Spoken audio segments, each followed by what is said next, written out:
Listen to a discussion in a business class.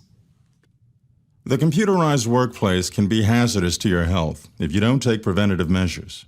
Today, we'll go over what some of these hazards are, and more importantly, what can be done about them. One major complaint, maybe the biggest complaint, of people who spend time at the computer is eye strain.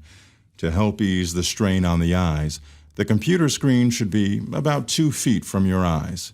The entire screen should be in focus. The brightness and contrast should be adjusted for best readability.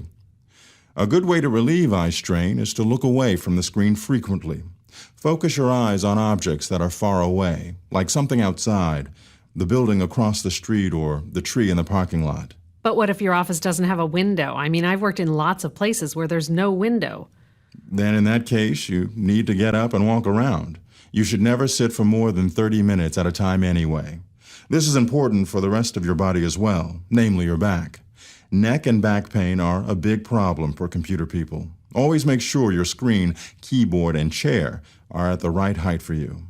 I think it's important to have a comfortable chair, one that sort of shifts your weight a little bit forward. I put a cushion on my chair, and that really helps my lower back. That's not a bad idea. The right chair is a must, the right posture as well. Remember what your mother told you. Sit up straight with your feet on the floor. Another thing I wanted to talk about is air pollution in the workplace. Sorry, did you have a question, Martha? I've heard that copy machines are bad for you. Is there anything to this? Photocopy machines aren't a health hazard for people who use them only occasionally. But for people who use them a lot, there can be bad effects. For example, people who handle the toners can get skin rashes. If you handle the toner, you should pour it in slowly to avoid spreading the dust. And always wash your hands afterward. Another problem, if the machines are in an area that's not well ventilated, is ozone. Ozone? No kidding. It's true. Almost all photocopiers give off some ozone. However, the amount is usually less than what's considered hazardous. Most machines have an ozone filter, but this can still leak if the machine's not properly maintained. If you can smell a sort of electrical odor coming from the machine, it's a sign that it's giving off too much ozone. Number 1. What is the discussion mainly about?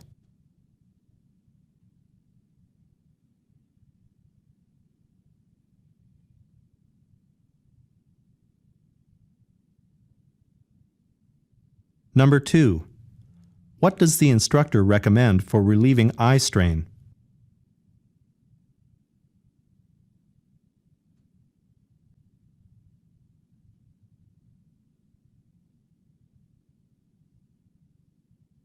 Number 3. According to the discussion, why is it important to have the right chair?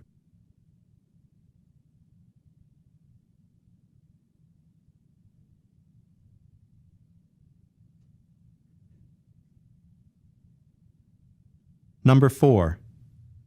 According to the instructor, what health problem is associated with copy machines?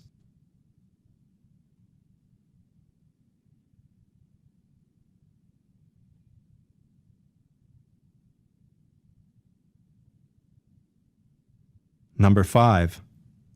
Where in the workplace might ozone be a problem?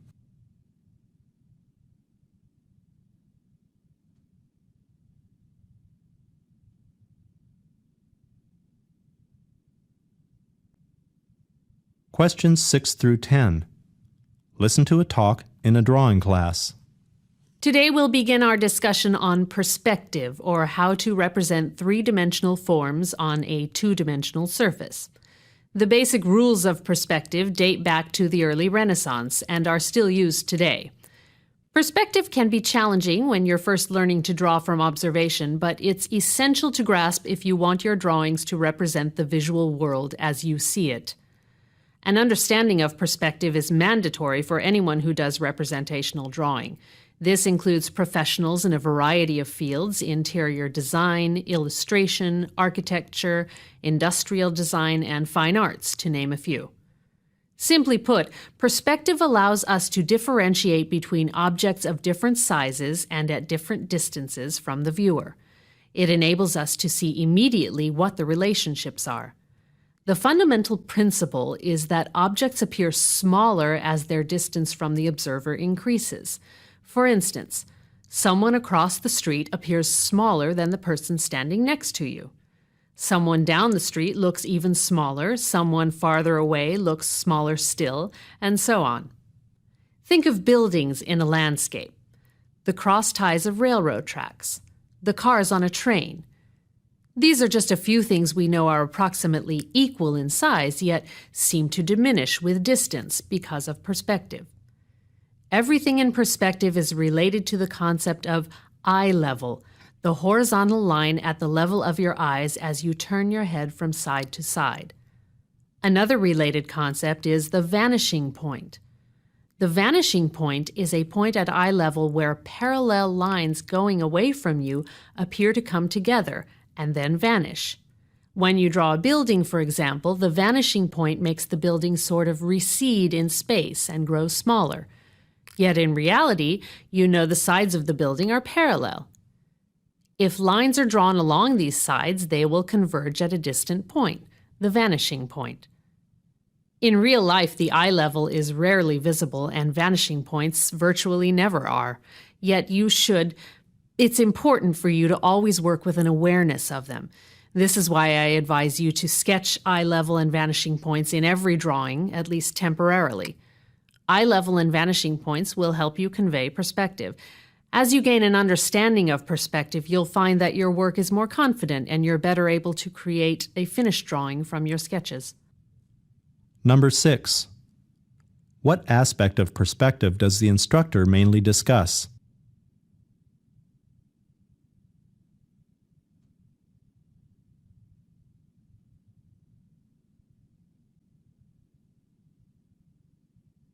Number 7. According to the instructor, which fields require an understanding of perspective?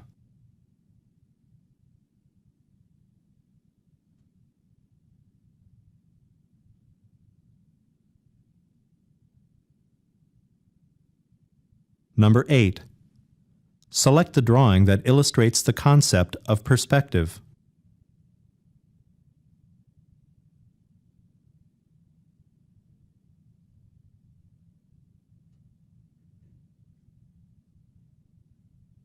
Number 9.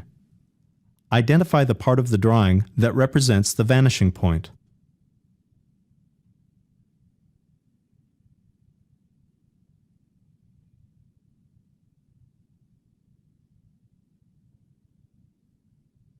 Number 10. What does the instructor advise the students to do?